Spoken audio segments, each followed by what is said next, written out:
Hariom, Umanand ma'am, Om Shanti ma'am, ओम ज्ञान ma'am, आप सभी दर्शकों का हमारे चैनल पर स्वागत है। आज हम लोग बीएड के बाल्यावस्था और विकास वाले पेपर के अंतर्गत बाल्यावस्था और उसके विकास वाले पेपर के अंतर्गत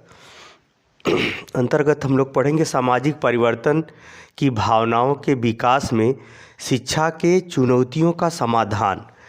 इसके ठीक पहले वाले वीडियो में हम लोगों ने पढ़ा था कि सामाजिक जब परिवर्तन की भावना, यानी समाज में जब ज़्यादातर लोग विज्ञान के, पाश्चात्य संस्कृति के या समाज की आवश्यकता के इत्यादि दृष्टिकोणों से जब समाज परिवर्तन या विकास की अवस्था से तेज़ी से गुजरता है, तो निश्चित रूप से समाज में चारों तरफ आर्थिक विकास, सामाजिक विकास और राजनैतिक विकास और शिक्षा और नॉलेज या संचार के क्षेत्रों के माध्यम से विकास करने की एक होड़ सी, एक भावनाएं सी चारों तरफ बहने लगती हैं।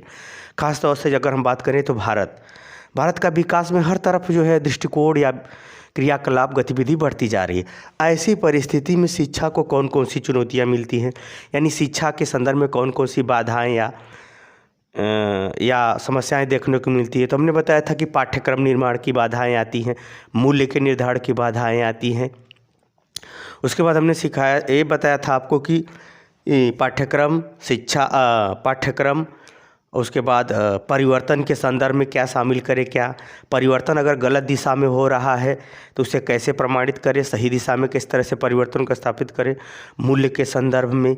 उसी तरह से हमने बताया था शिक्षा के विभिन्न कार्यक्रमों को निर्धारित करने में, अपनी मूल संस्कृति को या आदर्श मूल्य को स्थापित करने के लिए या बनाए रखने में अनेक सारी समस्याओं या चुनौतियों का सामना करना पड़ता है, जिसके विषय में इसके ठीक पहले वाले वीडियो में डिटेल में हम चर्चा किए हैं। लगभग 26 मिनट का वो वीडियो है।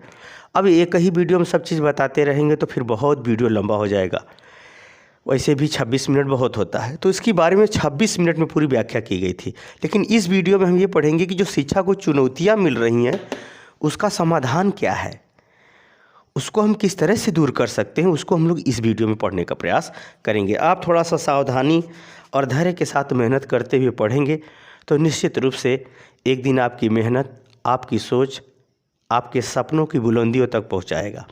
याद रखिए, चाहे कोई भी जीवन हो, कर्म किए बिना तो कोई एक क्षण रह ही नहीं सकता। बस मूर्ख, कमज़ोर, नासमझ लोग विचार या सोच से ही कर्म करके रह जाते हैं, परंतु जो समझदार है, अच्छा है, विकास करना चाहता है, वो अपनी सोच को अपनी कर्मेंद्रियों के माध्यम से धरातल पर उतार करके सांसारिक और भौतिक आध्यात्मिक उन्नति करके आगे बढ़ जाता है। तो आप सोचिए ही मत, मेहनत से पढ़िए, लिखिए, याद कीजिए, समझिए। आइए इसको हम देखते हैं।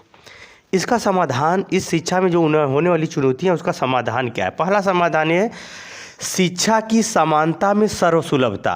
शिक्षा की समानता का तात्पर्य यह है कि चाहे कोई भी बोर्ड हो, UP board, CBSE board, ICSE board, Delhi board, कोई भी बोर्ड हो, सब में पाठ्यक्रम समान हो।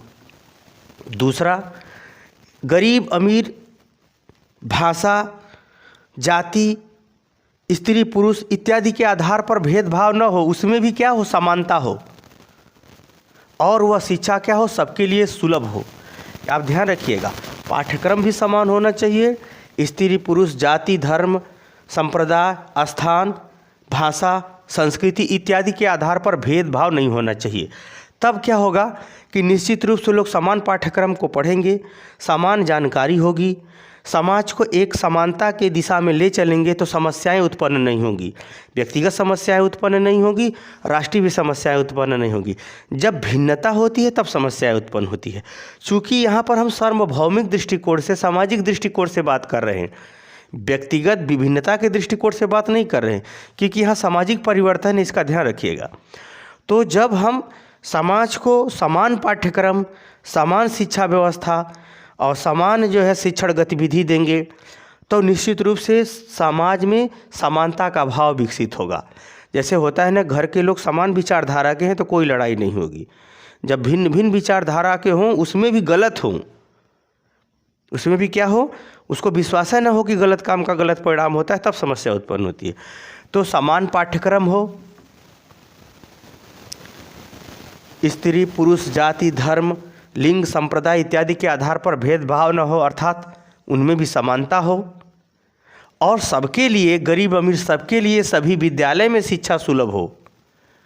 तब क्या होगा, ये सामाजिक परिवर्तन की जो भावनाएं हैं, इसमें जो शिक्षा को चुनौती मिल रही है कि अमीर घर का लड़का अलग सिलेबस पढ़ के कंपटीशन निकाल रहा है, गरीब घर का लड़का डिग्री लेके घूम रहा है, ये समस्या उत्पन्न नहीं होगी। तो जो शिक्षा में चुनौतियां मिल रही हैं दूसरे बोर्डों में, या ग्रामीण क्षेत्रों के नागरिकों को, या ग्रामीण क्षेत्र के छात्र छात्राओं को, वो सब चुनौतियाँ नहीं मिलेंगी, अर्थात उसका हल कर दिया जाएगा, हल हो जाएगा। दूसरा है शिक्षा का पर्याप्त प्रबंध। बड़ी विचित्र बात है कि सरकारी जितने विद्यालय उसमें पर्याप्त शिक्षक ही नहीं है। गाड़ी में अगर एक चक्का न हो तो गाड़ी नहीं चलाना चाहिए, क्योंकि गाड़ी चलेगी तो निश्चित रूप से नुकसान होगा। लेकिन सरकारी विद्यालय में शिक्षक पर्याप्त नहीं है, फिर भी विद्यालय चलना चाहिए। अब कैसे होगा, अब कुछ अनुपात लगा रहे हैं कि शिक्षक और विद्यार्थी का, जिस विद्यालय में एक 40 विद्यार्थी पर एक शिक्षक होना चाहिए। अगर 80 विद्यार्थी है, भले ही वहाँ 6 सब्जेक्ट है, तो 2 ही टीचर मिलेंगे। अब ये भी सब करने जा रहे हैं कि अब अनुपात के आधार पर शिक्षक देंगे, विषय के आधार पर नहीं देंगे। तो ये सब गलत प्रबंधन का तरीका है। कुल मिलाकर के विषय के अनुसार, छात्रों के अनुपात के अनुसार शिक्षक की पर्याप्त व्यवस्था हो, पुस्तकालय हो, समय से सरकारी पुस्तकें उपलब्ध हो, जो शिक्षा की व्यवस्था जिस तरह से प्राइवेट करता है उस तरह से अभी शिक्षा की व्यवस्था दे। चेन्नई हाई कोर्ट के जजों ने कहा था कि नेताओं को जब लूटने वाली योजना होती है तो पैसा उनके पास आ जाता है, शिक्षा के लिए और पेंशन के लिए उनके पास पैसा ही नहीं रहता है, उनका खजाना खाली रहता है। ये रहा चेन्नई हाई कोर्ट का जो है जज का स्टेटमेंट। लेकिन लाज शर्म आए तब न व्यवस्था बदले। इसमें अगर हम देखें तो ये जो शिक्षा का पर्याप्त, बोलिए शिक्षकों की संख्या पर्याप्त होनी चाहिए। दूसरा बात, ये शिक्षक सिर्फ टीचरें भेजने की ज़रूरत नहीं है, वहाँ पर चेक भी होना चाहिए कि समय से पाठ्यक्रम पूरा हुआ कि नहीं। और दूसरी बात कि मूल्यांकन की पद्धति भी बदलना चाहिए, क्योंकि मूल्यांकन का मतलब ही नहीं कि सबको पास कर दो। देखो, दिया जा सकता है 100%। जैसे सूर्य भगवान प्रकाश तो देते हैं, लेकिन वो प्रकाश फूल पर भी पड़ता है, कीचड़ पर भी पड़ता है, लेकिन फूल का प्रभाव अलग होता है, कीचड़ का अलग। कुल मिलाकर के शिक्षा सबको समान रूप से दिया तो जा सकता है, लेकिन समान रिजल्ट किसी भी स्थिति में लाना उचित नहीं होगा। अगर समान रिजल्ट आने लगे तो फिर शिक्षक का कोई मतलब ही नहीं रह गया, मूल्यांकन का कोई मतलब ही नहीं रह गया, फिर शिक्षा व्यवस्था भ्रष्टाचार से युक्त हो जाएगी। तो ऐसी परिस्थिति में ये करना है, शिक्षकों को पर्याप्त देना, मूल्यांकन प्रक्रिया में अध्यापक को अधिकार हो, बोर्ड को अधिकार हो पास फेल करने का, न कि अन्य गतिविधियों का आधार हो। नहीं तो शिक्षा व्यवस्था का जो प्रबंधन होगा, जो उच्च क्वालिटी की उत्पादकता होगी, वो घट जाएगी, अर्थात विकृत मानसिकता और विकृत व्यक्तित्व वाले बच्चे भी आगे बढ़ते हुए समाज के लिए तनाव का कारण बनेंगे। तो ये भी करना होगा। अगले है लोकतांत्रिक मूल्य की स्थापना। जैसे हर लोकतंत्र में, हर देश के लोकतंत्र में कुछ लोकतांत्रिक मूल्य हैं, जैसे मूल अधिकार हैं, मूल कर्तव्य हैं, राज्य के नीति निर्देशक तत्व हैं। यानी इसमें जो है मूल अधिकार में हर सबको जानकारी होना चाहिए। आपका व्यक्तिगत अधिकार क्या है, सामाजिक आपका अधिकार क्या है, राष्ट्र के प्रति क्या अधिकार है। ये जो लोकतांत्रिक मूल्य, स्वतंत्रता, समानता, अभिव्यक्ति, शिक्षा, निजता का जो अधिकार है, वो सबको विषय में व्यक्ति को क्या होना चाहिए, जानना चाहिए, पढ़ाया जाना चाहिए, ताकि जब नागरिक अपने मूल अधिकार को जानते रहेंगे और लोकतंत्र के मूल्य को समझेंगे कि आधुनिक लोकतंत्र में हमारी क्या व्यक्तिगत जिम्मेदारी है देश के प्रति, क्या सामाजिक जिम्मेदारी है। अगर इसे जानते रहेंगे, समझते रहेंगे, तो निश्चित रूप से जो हम लोकतंत्र के आधुनिक मूल्य को जब स्थापित करेंगे, तो जो प्राचीन समाज के मूल्य हैं या धर्म के मूल्य हैं, जो भेदभाव के कारण से एक दूसरे से लड़ाई झगड़ा की स्थिति उत्पन्न होती, वो दूर होने लगेगी। वो क्या होने लगेगी, दूर होने लगेगी। यही कारण था कि अंबेडकर जी ने लोकतांत्रिक मूल्यों को अधिक महत्व दिया और उसमें भी संवैधानिक उपचारों के अधिकार को और सर्वोपरि माना। कहा कि संवैधानिक अनुच्छेद 32 संवैधानिक उपचारों का अधिकार इस संविधान की हृदय और आत्मा है। कोई कितना ही बड़ा अच्छा पोथी लिख दे, लेकिन प्रयोग तो आदमी ही करेगा। इसलिए भारतीय संविधान का जब उत्तम प्रयोग होगा सभी लोग अगर देश के कर्मचारीगण, राजनीति के लोग अगर उत्तम प्रयोग करेंगे तो निश्चित रूप से सभी समाज में, सभी जातियों का, सभी धर्मों का भारतीय संविधान में राष्ट्र के हित में निश्चित विकास होगा, उत्थान होगा। जैसे भारतीय वेद में बहुत कुछ लिखा गया है, लेकिन अब वेद पढ़ के कोई दुरुपयोग करे तो वेद थोड़ी ना दोषी है, दोषी है दुरुपयोग करने वाला। रावण जितनी विद्याओं का दुरुपयोग किया तो भारत की विद्या दोषी थोड़ी नहीं है, या आध्यात्म विद्या दोषी थोड़ी नहीं है, दोषी है तो रावण। तो अर्थात उन्होंने इसीलिए कहा कि लोकतंत्र में जो अनुच्छेद 32 है, जो भारतीय संविधान की हृदय और आत्मा है, अगर भारतीय संविधान का सही ढंग से उपयोग किया जाएगा तो सभी समाज का विकास होगा। लेकिन जो समाज इसका दुरुपयोग करता है, जिन जाति या जिन धर्म के लोग इसका दुरुपयोग करते हैं, वह निश्चित लोकतंत्र के लिए खतरा है, देश के लिए खतरा है। ऐसे डिफाल्टरों को रोकने के लिए, ऐसे खतरनाक लोगों को रोकने के लिए यह आवश्यक है कि लोकतंत्र के मूल्य को सभी को समझाया जाए, बताया जाए, पढ़ाया जाए, प्रचार प्रसार किया जाए। तो निश्चित रूप से जो समाज में उत्पन्न होने वाले तनाव हैं या शिक्षा में जो उत्पन्न होने वाली चुनौतियां हैं, समस्या हैं, उसे हम आराम से दूर कर सकते हैं। क्योंकि जब सब बढ़ें, सब पढ़ें, तो यह लोकतंत्र में ही संभव है। आगे हम बात करें भारतीय संस्कृति का वैज्ञानिक दृष्टिकोण।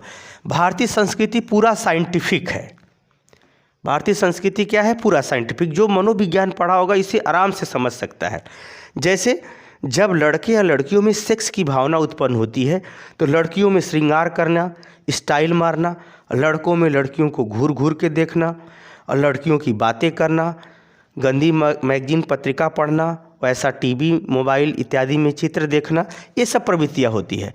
तो भारतीय संस्कृति ये कहती है कि लड़कियों के ऊपर अधिक घर का नियंत्रण हो, देख रेख हो, लड़कों के व्यवहार पर भी नियंत्रण हो।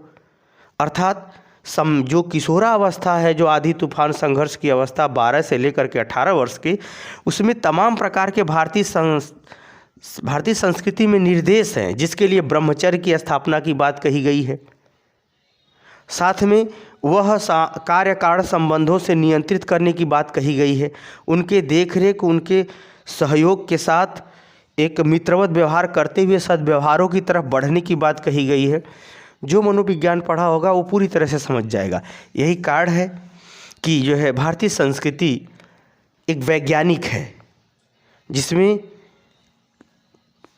विज्ञान के द्वारा व्यवहारों का अध्ययन सुव्यवस्थित क्रम ढंग से करते हुए उत्तम मार्गदर्शन प्रदान करती है।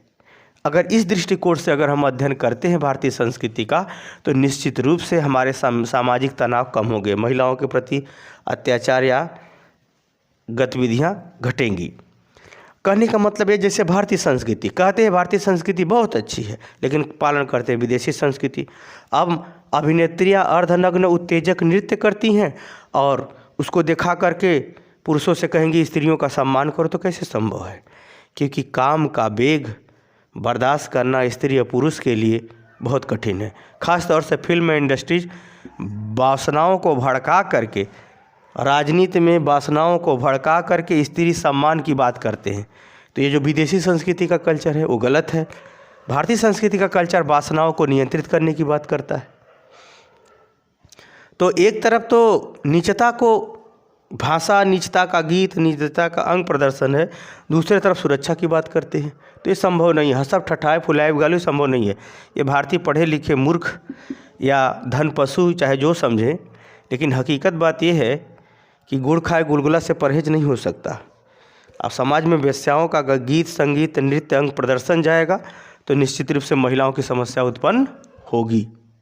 कुल मिला के हम ये कहना चाहते हैं कि भारतीय संस्कृति का अगर इसमें रूप, संबंध और भावना तीनों का एक मर्यादित मिश्रण है। जैसा पद हो वैसा रूप, वैसी भावना, वैसी बोली, ये सिखाती है भारतीय संस्कृति। अगर इसको हम स्थापित करें वैज्ञानिक दृष्टिकोण से समझा करके, सिलेबस के माध्यम से, व्यवहार के माध्यम से, तो निश्चित रूप से सामाजिक जो तनाव की शिक्षा में जो चुनौतियां उत्पन्न हो रही हैं, सामाजिक भावनाओं के विकास में, क्योंकि भावनाएं गलत दिशा में भी तो जा सकती हैं, तो उसकी वजह से तनाव उत्पन्न नहीं होगा, समस्या का समाधान मिलेगा। अगला ब्रह्मचर्य की प्रतिस्थापना। ब्रह्मचर्य का मतलब होता है अपने आप को नियंत्रित करना। काम के वेग को नियंत्रित करना, अपने मस्तिष्क को नियंत्रित करना, अपने शरीर को नियंत्रित करना।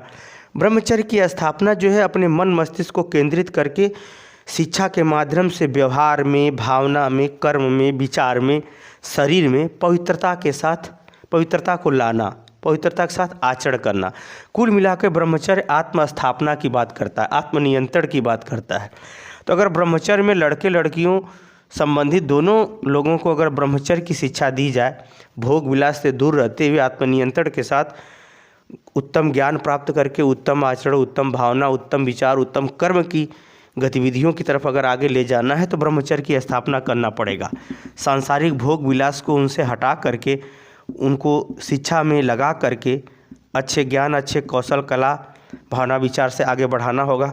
तब जा कर के जो है आप जो व्यक्तिगत संबंधों की जो समस्या उत्पन्न हो रही है या स्त्री पुरुष वर्ग के अंतर्गत जो सामाजिक भावनाओं में समस्या उत्पन्न हो रही है, जो शिक्षा के अंदर पाठ्यक्रम निर्धारित करने में समस्या उत्पन्न हो रही है, उसे दूर कर सकते हैं।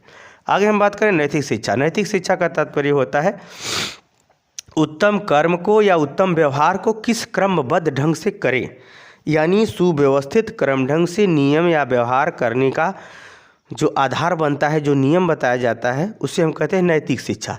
नैतिक शिक्षा उत्तम कर्म के साथ, उत्तम व्यवहार के साथ क्रमबद्ध नियम को प्रस्तुत करता है। जैसे सब लोग बैठे हैं खाना खाने के लिए, तो निश्चित रूप से जो सबसे बुजुर्ग हैं पहले उनको दीजिए, फिर उसके बाद उनसे कम एज वाले को दीजिए। कुल मिलाकर के सम्मान में, व्यवहार में, नीति में, कार्य में कौन कार्य ज़्यादा महत्व का है, कौन कम महत्व का है, बोली भाषा में, ये सब जो है नैतिक शिक्षा हमको सिखाती। प्रारंभ में भारत में भी नैतिक शिक्षा बहुत चली, जो सवेरे के मनुष्य की दिनचर्या को एक व्यवस्थित और स्पष्ट रूप से आध्यात्मिक और व्यवहारिक, सामाजिक और धार्मिक मार्गदर्शन के साथ उसे प्रार्थना में या कक्षा कक्ष में पढ़ाया जाता था। एक नैतिक शिक्षा का पेपर ही था, जैसे आप लोग इसमें पर्यावरण की शिक्षा का पेपर का देते हैं कंपलसरी या विकल्प के रूप में होता है, वैसे ही एक नैतिक शिक्षा का पहले से ही कोर्स था। फिर बाद में भारतीय शिक्षा में धन को बढ़ाने के चक्कर में विद्वान लोग अपनी विद्वत्ता में इतना पागल हो गए कि शिक्षा तो बढ़ाए लेकिन समस्या उससे ज़्यादा बढ़ा दी, तो वो लोग नैतिक शिक्षा को हटा दी। नैतिक शिक्षा अगर रहेगी तो निश्चित रूप से संबंध, व्यवहार, पद, स्थान इत्यादि की गरिमा के अनुसार हम उत्तम कार्य को उत्तम व्यवहार में क्रमबद्धता के साथ कर सकेंगे, जो एक सभ्य व्यवहार सारी समस्याओं को हल करने में बड़ा ही मदद करता है, चाहे वह समस्याएं व्यक्तिगत हो या सामाजिक हो। तो इस नैतिक शिक्षा को बढ़ावा दिया जाए तो निश्चित रूप से जो सामाजिक परिवर्तन का होड़ लगा है और उसमें जो शिक्षा के अंदर चुनौतियां मिल रही हैं, अरे मतलब व्यवहार अगर किसी विद्यार्थी का गंदा है तो कहीं ना कहीं से सीखा ही है, तो या तो विद्यालय से सीखा हो या तो घर से सीखा हो। घर से सीखा हो तो माता पिता भी गुरु, अब विद्यालय से सीखा हो तो शिक्षक भी गुरु, दोनों बदनाम होंगे तो शिक्षा भी तो बदनाम होगा। तो कुल मिलाकर के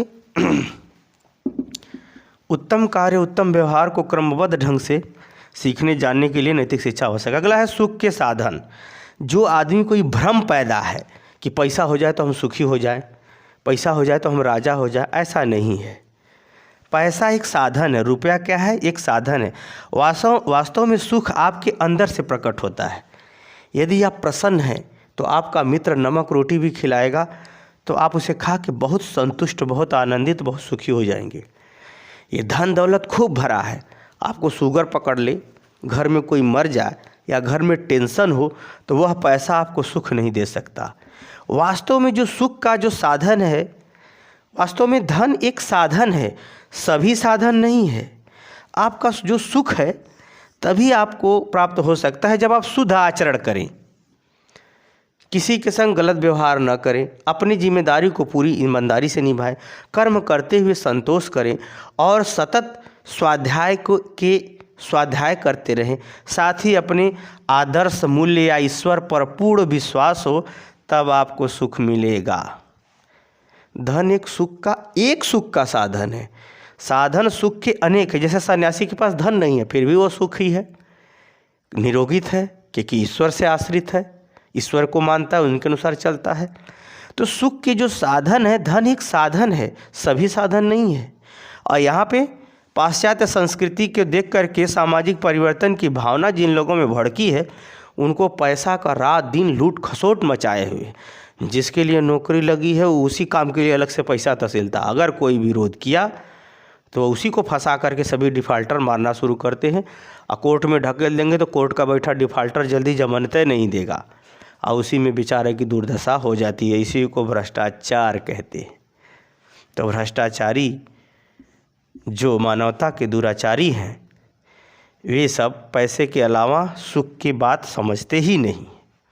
तो अगर सुख के बात को अच्छे ढंग से व्यवहार में, समाज में, शिक्षा में अगर इसको शामिल कर दिया जाए तो निश्चित रूप से शिक्षा के अंदर जो चुनौतियां मिल रही हैं व्यवहार के कारण से, आक्षेप लग रहे हैं, कलंक लग रहे हैं, सामाजिक अशांति, बेरोजगारी, महिला उत्पीड़न जो बढ़ता जा रहा है वो घटेगा।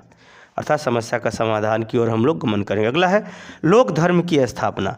ये व्यक्ति का कर्तव्य है कि जब व्यक्ति स्वधर्म यानी अपने जीवन को स्थापित कर ले, अपने जीवन की मूलभूत आवश्यकता रोटी, कपड़ा, मकान ये सब पूरा कर ले, इसके संग संग मान सम्मान, स्वाभिमान इत्यादि सब प्राप्त कर ले, तो उसका यह भी कर्तव्य होता है कि जिस समाज से वह पा रहा है उस समाज के भी लोग कल्याण हेतु कार्य करें।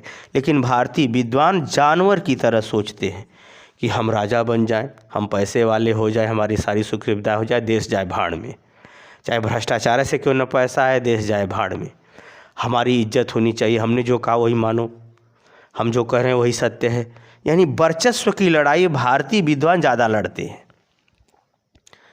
जहाँ पर अपना कल्याण या अपनी सुख सुविधाओं का व्यवस्था के बाद समाज के लिए भी करना चाहिए, वहाँ जीवन भर समाज को लूटने में ही लगे रहते हैं। ऐसा आपको बात तब समझ में आएगा अनुभव में जब आप सरकारी विभाग का चक्कर लगाएंगे या कोर्ट का चक्कर लगाएंगे, तब आपको पता चल जाएगा। तो लोक धर्म के लिए हम लोग कभी छात्र को या समाज को तैयार ही नहीं किए कि हम वो भी कार्य करें जो हमारा कल्याण हो चुका तो देश के भले का काम हो, समाज के भले का काम हो, या समाज के गलत लोगों को रोकना भी समाज की भलाई करना है, उससे संबंधित हो। तो यहाँ पे क्या करते हैं, जब देश की बात आती है, समाज की बात आती है, भारतीय संस्कृति की बात आती है, तो सब सरेंडर कर जाते हैं, जिसकी वजह से समस्या बढ़ जाती है। जब लोक धर्म की शिक्षाओं को अगर हम बढ़ावा दें तो निश्चित रूप से समाज के प्रति जब जागरूकता बढ़ेगी तो भ्रष्टाचार, दुराचार, अत्याचार, घूसखोरी, सूदखोरी और लतखोरी ये सब क्या होगा, घटेगा।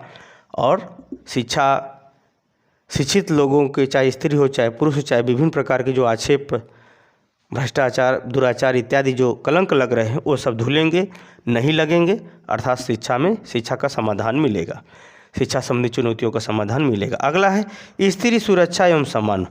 भीष्म पितामह कहते थे कि अगर किसी राष्ट्र का अगर देखना है, किसी समाज का या किसी परिवार का देखना है कि उन्नति कितनी हुई है, तो उस परिवार में ये देखिए कि अच्छी स्त्रियों का, जो धर्मरत पवित्र हैं, जिनकी बोली भाषा व्यवहार धर्म संगत है या शुद्ध है, आचरण व्यवहार शुद्ध है, उनकी घर परिवार में क्या सुरक्षा है, उनका समाज में कितनी सुरक्षित है, उनका समाज में कितना मान सम्मान है। वास्तव में जो अच्छी माँ बहन होती हैं, बेटियां होती हैं, जो पवित्र आचरण की हैं, पवित्र भावना के हैं, उनके पास सुंदरता बहुत होती है। और गंदी महिलाओं की सुंदरता लंपटों को बढ़ावा देती है, वो भी उन्हीं को पसंद करती है। लेकिन अच्छी माताओं, बहन, बेटियों की सुंदरता बहुत अच्छी होती है, वो लंपटों को पसंद नहीं करती हैं। तो होता क्या है, डिफ़ाल्टर अच्छी माताओं को परेशान करना शुरू करते हैं। राज्य में भी, व्यवसाय में, हालांकि सर्विस में बहुत ज़्यादा शोषण होता है लेकिन कोई कहता नहीं। तो कुल मिला के अगर हम बात करें तो स्त्री की जो सुरक्षा की बात हो रही है, वह स्त्री सुरक्षा प्रत्येक स्तर पर, प्रत्येक परिस्थिति में देखना होता है कि कितनी सुरक्षा है, उनका कितना मान सम्मान है, उनके पीठ पीछे उनके प्रति शिक्षक वर्ग, शिक्षित वर्ग, बालक वर्ग, सरकारी कर्मचारी वर्ग, राजनेता क्या सोचते हैं, क्या व्यवस्था देते हैं, उनकी सुख सुविधाओं का कितना ध्यान रखते हैं, इससे पता चलेगा। तो जब समाज में स्त्रियों की सुरक्षा और सम्मान अगर बढ़ता है तो अनेक सारी समस्याओं का समाधान होता है। और यहाँ पे अमीर घर की लड़कियाँ पढ़ती हैं तो नौकरी दे दो, और गरीब घर के लड़कों को भी नौकरी संभव नहीं है। कुल मिलाकर के एक अगर स्त्री नौकरी पाती है तो वह व्यक्तिगत परिवार संभालती है, एक पुरुष नौकरी पाता है तो वह परिवार में अन्य सदस्यों को भी संभालता है। तो मानव कल मानता हूँ कि स्त्रियाँ योग्य हैं, लेकिन मानव कल्याण इसमें समझ में आ रहा है कि पुरुष को नौकरी देना, एक बेरोजगार महिला को भी रोजगार देना है, और एक महिला को नौकरी देना एक दूसरे रोजगार वाले पुरुष को ही देना है, क्योंकि वो बेरोजगार से शादी नहीं करेगी। कितनी तो छोड़ के भाग जा रही हैं कि ये हमारे लायक अब नहीं रहा। अब पुरुषों में तो बेरोजगार महिला को भी अपनी बीवी बनाए रखा है, अन्य भाइयों बंधुओं का भी ध्यान रखता है, लेकिन महिलाओं में ऐसी समस्या होती रहती है। तो कुल मिलाकर के किसी भी स्तर पर स्त्रियों की क्या सुरक्षा व्यवस्था है, उनके मान सम्मान की क्या व्यवस्था है, उनके संग पुरुषों का क्या सम्मानजनक सोच समझ भावना है, अगर बढ़ाया जाए तो निश्चित रूप से शिक्षा में जो व्यवहारिक चुनौतियाँ मिल रही हैं, शिक्षा बढ़ने के बाद व्यवहारिक समस्याएं बढ़ रही है, उसको घटाया जा सके। अगला है आर्थिक उन्नति। वास्तव में जिस तरह से गाड़ी में पेट्रोल होता है तभी वो गाड़ी चलती है, डीजल होता है तभी चलती है, उसी तरह से अगर मनुष्य के जीवन में पैसा नहीं है तो वह जिंदा शव के समान है, मरा हुआ है। तो भारत में व्यापारिक, व्यावसायिक, औद्योगिक, कृषि, इसकी उन्नति सरकार को विभिन्न आर्थिक नीतियों के माध्यम से हमेशा करते रहना चाहिए, क्योंकि जनसंख्या बढ़ी है तो आवश्यकता बढ़ेगी, आवश्यकता बढ़ी है, आवश्यकता अगर पूरा समय से नहीं होगी आर्थिक विकास के साथ तो समस्या उत्पन्न हो जाएगी।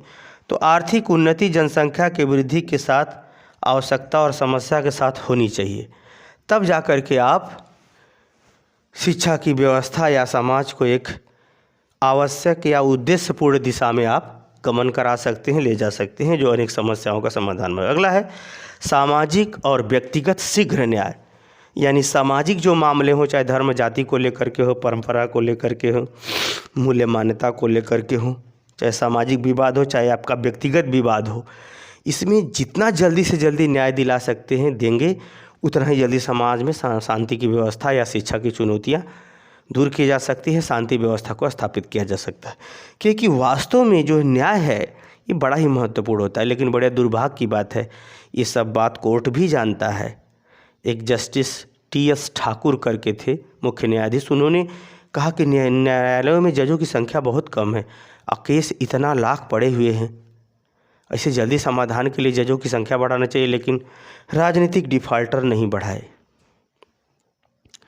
कुल मिलाकर के घर हो चाहे बाहर, चाहे व्यक्तिगत हो या आप सामाजिक, जितना ही जल्दी शीघ्र न्याय होगा उतना ही जल्दी सामाजिक और व्यक्तिगत शांति की स्थापना कर सकेंगे, अर्थात शिक्षा का सदुपयोग करके अच्छाई को बढ़ावा दे सकते हैं। आगे हम बात करें संवैधानिक शिक्षा का प्रचार प्रसार।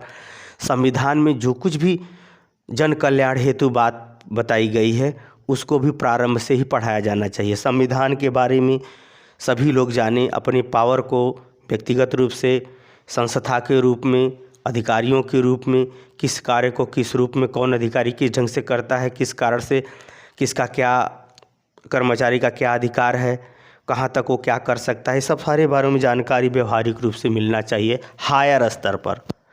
हायर स्तर से जब मिलती रहेगी तो भ्रष्टाचार, क्योंकि वास्तव में भ्रष्टाचार पहले भाषा बदलता है, फिर ज्ञान को छिपाता है, फिर वह ग्रुप बना करके व्यवहार में ठगना शुरू करता है। तो वास्तव में संवैधानिक शिक्षा का प्रचार प्रसार प्रारंभिक शिक्षा से लेकर के उच्च शिक्षा तक किया जाना चाहिए, ताकि जब तक आप अच्छे ढंग से जानेंगे नहीं लोकतंत्र में अपने अधिकार और कर्तव्य को, तब तक आप संविधान के साथ गलत लोगों का विरोध नहीं कर सकेंगे। हालांकि जो भ्रष्टाचार वाला देश होता है वहाँ पर पहले शिक्षा को ही दबाते हैं, फिर उसके बाद संविधान को दबा देते हैं, फिर वर्चस्व स्थापित करके लूट खसोट मचाते हैं।